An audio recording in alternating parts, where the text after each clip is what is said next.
Hello again, everybody. Zack Attack is here with my TNA Impact Wrestling review for tonight, Thursday, July the 5th, 25th, 2013. Alright, we had the Battle for Glory series. Continuing on. Get the scoreboard here. Got the scoreboard on my iPod here. So I got the scoreboard here. We got 3 Battle for Glory series matches plus 2 titles on the line. We had, of course, the Knockouts title and the X Division Championship to be defended in the Ultimate X match. Probably had a little situation with the World title. And I said this on my attack line today. I predicted, and I am right, that Bully Ray will get a rematch for the World Heavyweight Championship. It'll be a couple weeks away, which I'll reveal later on in my review when we get to the point of when Bully Ray will kind of threaten the Sioux TNA. That was our...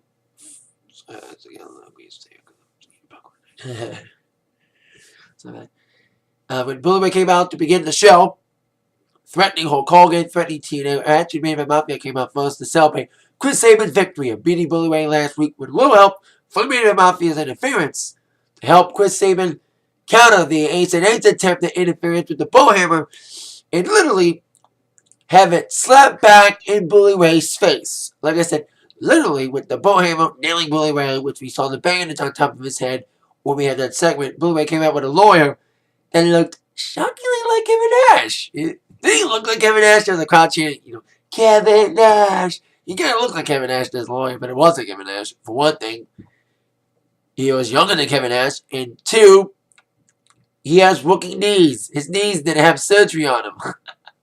Because, Kevin Nash has had bad knees. And plus, Kevin Nash is on the WWE contract anyway. Anyway, this lawyer came out with Bully Ray saying, Bully Ray has been wronged. Chris Sabin had to cheat to win the championship. How many times did Bully Ray cheat with that Bowhammer to win back the championship? How many times? Like I said, it's back in his face now. So, if Chris Sabin doesn't forfeit the title and sacrifice the title, surrender the title back to Bully Ray, there'll be serious ramifications. TNA Impact will be sued by Bully Ray and blah, blah, blah, blah, on his lawyer bullshit. So we will see what will happen this evening. They said Chris Sabin and Hulk Hogan had to the end of the evening to sacrifice the title to Bully Ray, or like I said, a big lawsuit, a storyline lawsuit. So we'll see what would Hulk Hogan and TNA would do with these scenarios. Now on our first matchup, the X Division Championship was forfeited by Chris Sabin for the opportunity to go for the World title. So now we have to crown a new X Division Champion in the Ultimate X match.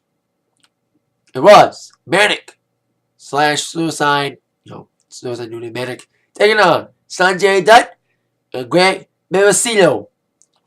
Even that's the name right. And Greg actually had some decent moves in that match. Greg's a young guy. And I said in my Impact review last week about Greg qualifying that I don't think Greg was going to win this match, which he, spoiler alert, didn't. But he looked pretty good in this match and he has potential, to be a future champion one day once he had the right build up. He doesn't get injured like Jesse Sorensen did. Anyway, start off, like I said, all three, there were some great triple team moves with Suicide delivering like a double move to both Sanjay and Greg, like a double DDT move. That was kind of a cool move there. And, there was some great.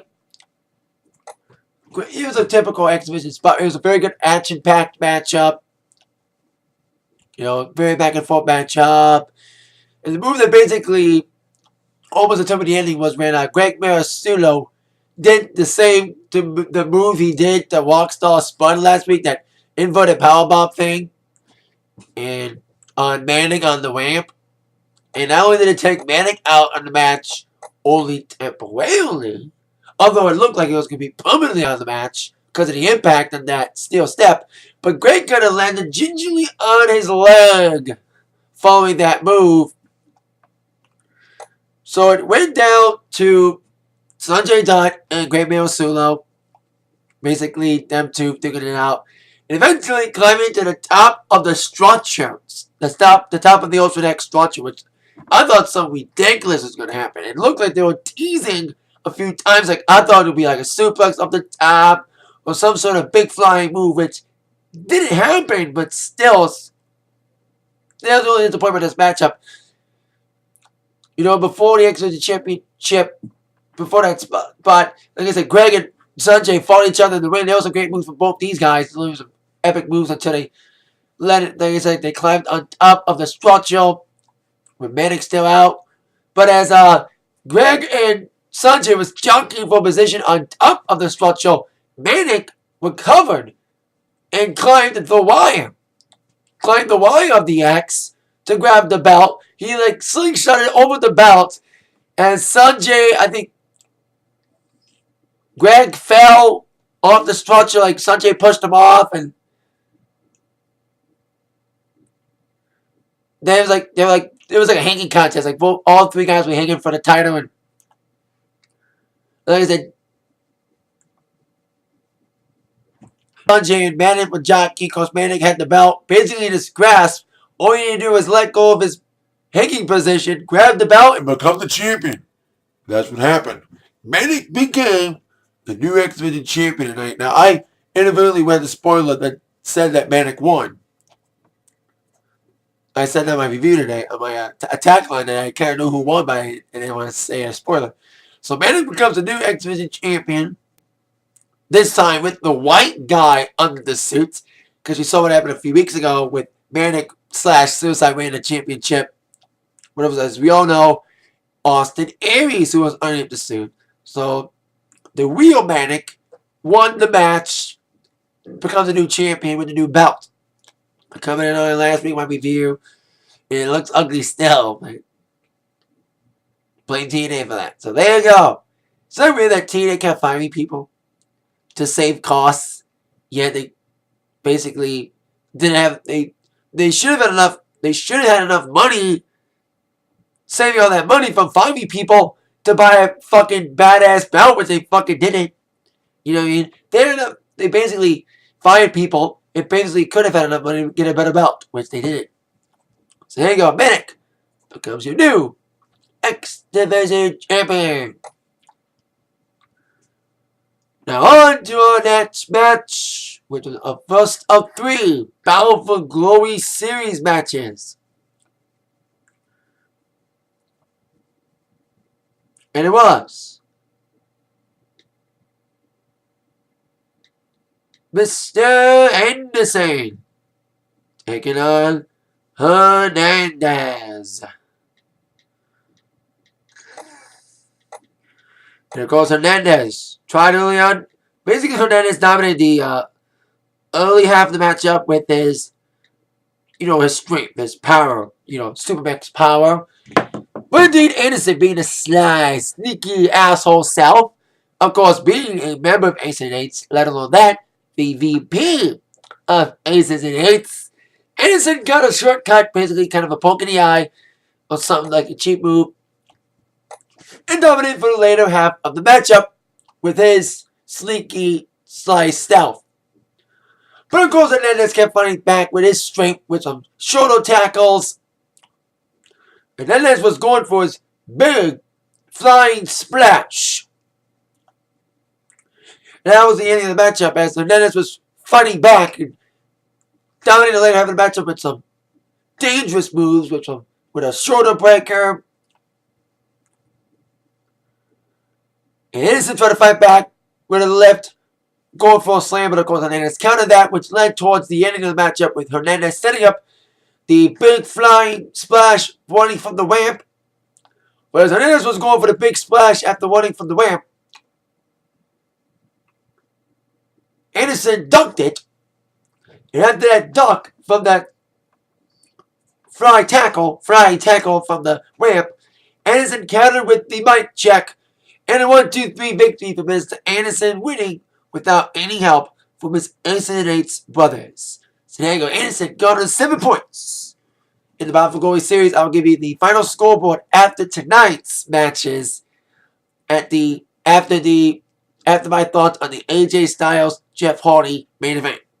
I'll give you the scoreboard, the current scoreboard of the night of the BFG series after all the matches are done. So now on to the next matchup, which involved the Knockouts Championship. Gail Kim against Mickie James. Before our match would get off, Velvet Sky came to the ring. Of course, the former Knockouts champion. Of course, very interested onlooker, because you all know Velvet wants another shot at that championship after someone getting screwed out of it with the knee injury, and saying that indeed Velvet made a mistake on letting Mickie know that she was injured by showing weakness. Because that weakness,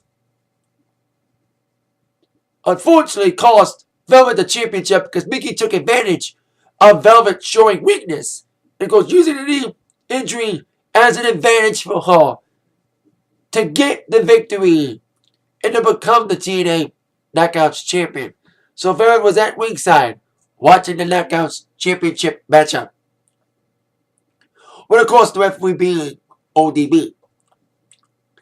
Now, of course, Gail was firing on all cylinders in the early half of the matchup on the onset, ready to take back what she thinks is hers. The Women's Knockouts Championship. Of course, Gail is and was the very first Knockouts champion back in 2007. So it was weird because both were playing heels at this point. Because I kind of thought of that to myself. I might have said it in a tag line, but I don't think I did. Because Mickie is a heel.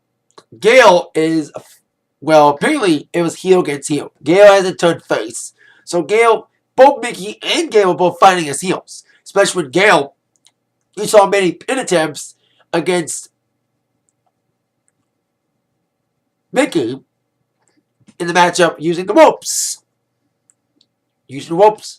And ODB would call it. And that kind of, the Gail was trying to cheat to win.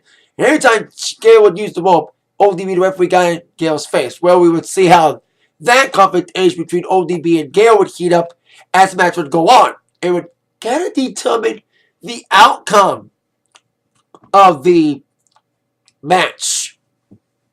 And both Mickie and Gail both went for submissions later on in the match. Like Gail was going for a submission move, like a tarantula back move. Then Mickie countered with her own little move, but had to pick it up quickly because Gail was on the ropes. You know. And even both Mickie and Gail also went for the finishers. Like Mickie was going for a DDT. Then Gail countered that, trying to set up the eat defeat. But Mickie countered that as well. So, and there was also a move that Mickie was going for her Kawana move, and then Gail countered to a powerbomb. That was a decent move. Once again, proved my point. I've said this my attack line today that I knew these two were going to wrestle. Something that divas don't do. And while I alliterate my point every week by saying the Knockouts division is the best division, women's division, between both TNA and WWE, I don't count Ring of Honor. Basically, nobody counts Ring of Honor. Sorry. Anyway, as Mickie was on the floor, and to be tossed aside by Gail. Of course, Gail, like I said, was cheating all the way, including a pin when her foot was on the rope, trying to get the pin, but of course, ODB saw it. Like I said, that confrontation kind of led towards what would happen is Mickie was outside the ring. ODB and Gail were having a talk. And of course, Gail has had, as you see in the past, Gail has had problems with Knockouts referees. Remember Terrence Terrell, anybody? And of course, Gail can intimidate everybody. Gail was kind of getting in ODB's face for going with the rope. Gail slapped the taste out of ODB's mouth. And I think ODB shoved her a little bit as well. And then after that shoving from ODB to Gail, Mickie came back in with the roll-up and a 1-2-3 victory for Mickie James, taking advantage of that distraction, more monetarily distraction, to get the victory and regain the Knockouts Championship after that confrontation in ODB. Like I said, this is just me, or does Gail have problems with Knockouts referees? Like I said, we saw the whole feud ended up with Terrence Terrell, how that developed, and now ODB's feuding with Gale. But here's the difference, which Brooke Hogan made perfectly clear when she came out as Gale and ODB were ready to get it on some more post-match. That ODB is not just a referee. That ODB is a active knockouts wrestler. So I smell a match in the next couple weeks being booked between ODB and Gale. I smell that match is going to happen. Maybe next week, maybe in the future Impact, maybe when Hardcore Justice comes back. We found out that at the end of the night. But so there you go. After that, with a momentary distraction with Gale acting physically with ODB, Mickey takes advantage of it and regains the Knockouts Championship. And Mickey had a little stare-off with Velvet, so I think, like I said, these two will probably fight again somewhere down the line. Velvet and Mickey will meet again for the Knockouts Championship. I smell it. Smell that too. I smell that match happening, and of course, smell a match between Gale and ODB developing as well. Now on to our next matchup. Our second out of our 3 matches as part of our Bound for Glory series. It was Christopher Daniels taking on Samoa Joe. The commentators made a little factoid that Christopher Daniels has now defeated Samoa Joe in a one-on-one competition. When it looked that way, the stats were going to be in Joe's favor yet again as Joe dominated the early half of the matchup with his Samoan submission style, with his big power slams, and of course his big nasty clothesline. And indeed, the crowd said it all to Christopher Daniels in the beginning. Joe's gonna kill you. Joe's gonna kill you. I love that chant. Probably my favorite. Probably one of my all-time favorite wrestling chants. There's a lot of good wrestling chants like asshole, slut, yes, yes, yes, Cena sucks, CM Punk, and one of them being Joe's gonna kill you. Because that's creative. I like that. Anyway, as Joe was dominating the early half of the matchup, indeed Daniels and his slide cheese batting for itself, he got back in the game, or at least trying to get back in the game with his sneaky little sly self, before Joe came flying back with a choke attempt by Joe, being thwarted by Joe by some elbows. And as Daniels was trying to fight back with some knife-edge chops on Joe, slugging it back and forth. And then Joe kept flying back and was ready to set up the Muscle Buster to finish Anderson off. Not Anderson off, but Daniels off. But Anderson, I said his name inadvertently, was that Anderson got involved in the outcome of the match. As Joe was setting up for the finish, Daniels, in the ongoing fight between Main Event Mafia and Ace and Ace heating up, Anderson distracted Joe for a little while. I think Anderson was trying to tease Joe to hit me so he can cause a disqualification victory. So after the distraction from Anderson, of course, Daniels took advantage of that by delivering the BME on Joe not once but twice, because he hit the first BME. I think he kind of missed the landing. I think he kind of didn't hit it hard enough. I think the impact of the first BME wasn't hard enough. And the second one, after Joe kicked out the first one, did connect on the mark and really got the impact that Daniels was looking for. And with the distraction from Anderson, 1-2-3 victory for Daniels, getting himself 7 points in the BFG series. Like I said, it wasn't because they weren't helping. Like Anderson wasn't just helping Daniels win. He was just screwing Samoa Joe. He wanted payback for Ace and Ace getting screwed out of the World Championship last week with that little help, indeed, from the Main Event Mafia. So there you go. Now, on our third and final match, as part of the BFG series, a dream match as they called it, AJ Styles taking on Jeff Hardy. These two have fought before, but now I think the announcers JB and Mike today. Taz was gone again this week. I think he'll come back next week because I'm hearing he's re-signed with the company. He didn't leave the company as rumored, but they said they only fought twice. The first time when Jeff Hardy debuted, and I don't remember the second time they fought.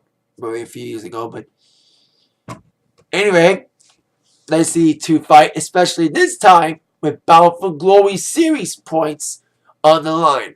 AJ's been his, his new self, his loner look, the the outsider, no one on his side. You know what alignment with anybody? It's basically me, myself, and I. He cares about nothing but himself because he let his friends, his so-called friends, take advantage of him, and no one was the nice guy. So there you go. That's been AJ's little objective lately. His prerogative, should I say. So, of course, AJ trying to be his own nasty self, but hints of the old phenomenal AJ Styles hit surfaced during this match. Because it was a decent matchup, this main event. It was pretty good. Not as good as Daniels and Cesaro.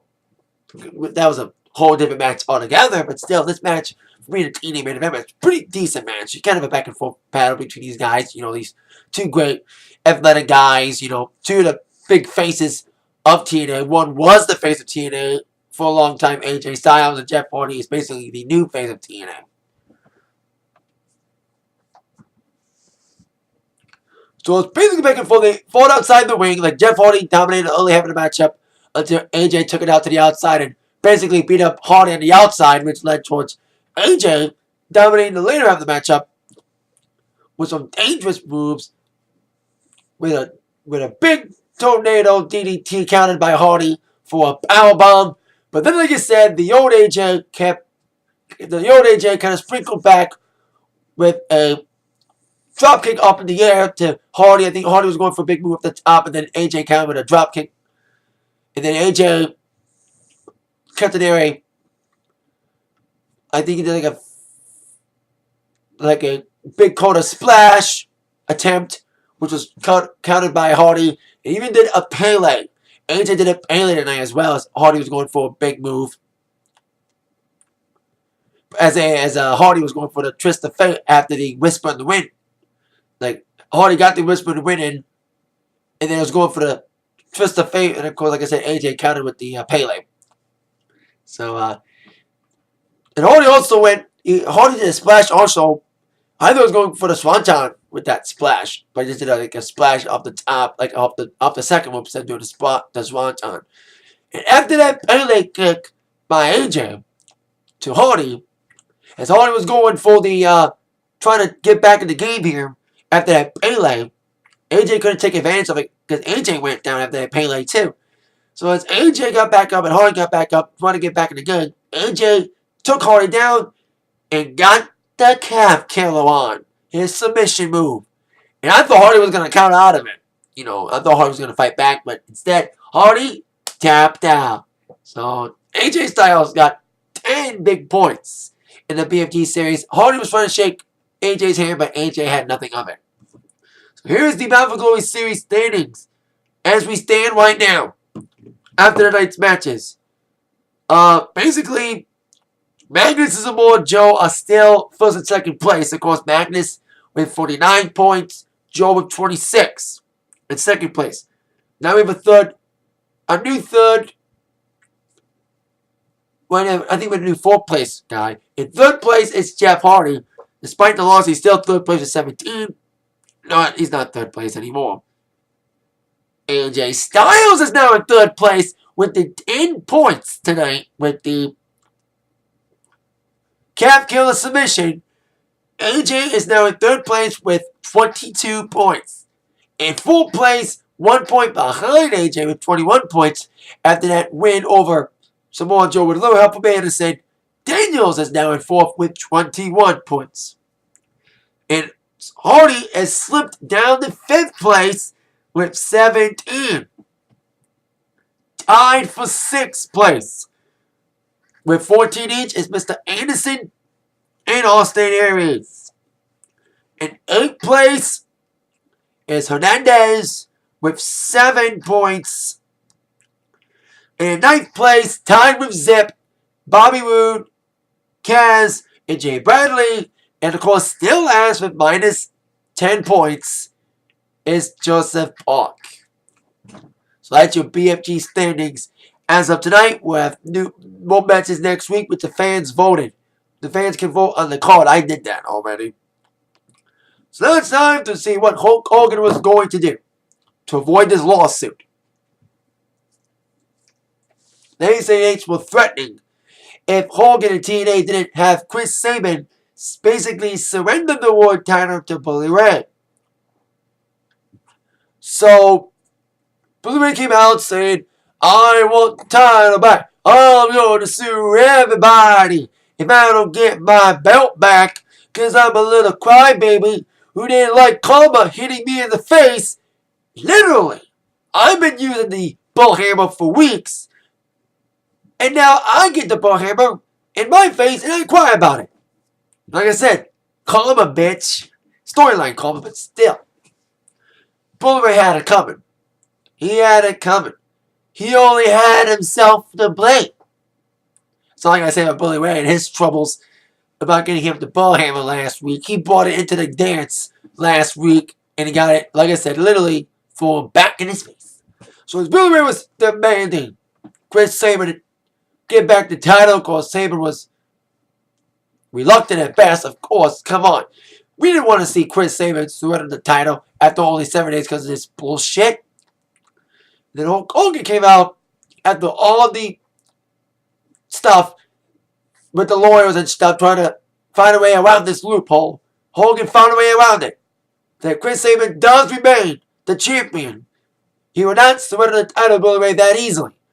But like I predicted on my attack letter today, and as I said in the beginning of the video, Bully Ray would indeed get his rematch with no distractions, no interference from either the Main Event Mafia or the Ace and Eights, because this match would take place on a special Impact. Hardcore Justice. I'm seeing what TNA's doing, because now they're getting rid of the secondary pay-per-views. They're only doing the 4 big pay-per-views, Lockdown, Slammiversary, and Bound for Glory, the 3 big pay-per-views. And getting rid of the secondary pay-per-views and making them turn to Impacts. We saw that with Destination X last week being an Impact, and now Hardcore Justice returns as an Impact, which will take place in Norfolk, Virginia on August 15th. And the main event is that the rematch between Bully Ray and Chris Sabin for the TNA World Championship in a steel cage to prevent any and all interference. But I bet there will be some interference still. You know, even if people can't get into the ring, they can still climb into it. You know, as you know in steel cage matches, even if steel cage is obstructive, the main reason for the cage is to prevent interference. Interference does eventually happen anyway. So we'll see what happens on August 15th when Bully Ray gets his rematch against Sabin in the cage as part of Hardcore Justice. And see what other matches are named for that Impact as well for August 15th. But till then, BFG series continues next week. I forgot where it is. I think it's in Texas. Wichita Falls, Texas next week. See what happens there. So there you go. There's my TNA Impact Wrestling review for tonight. I'll see you all later. Have a great night and have a great week, everybody. And with that in mind, you have all been attacked by the review from Zach. Thank you all very much for watching. Yeah.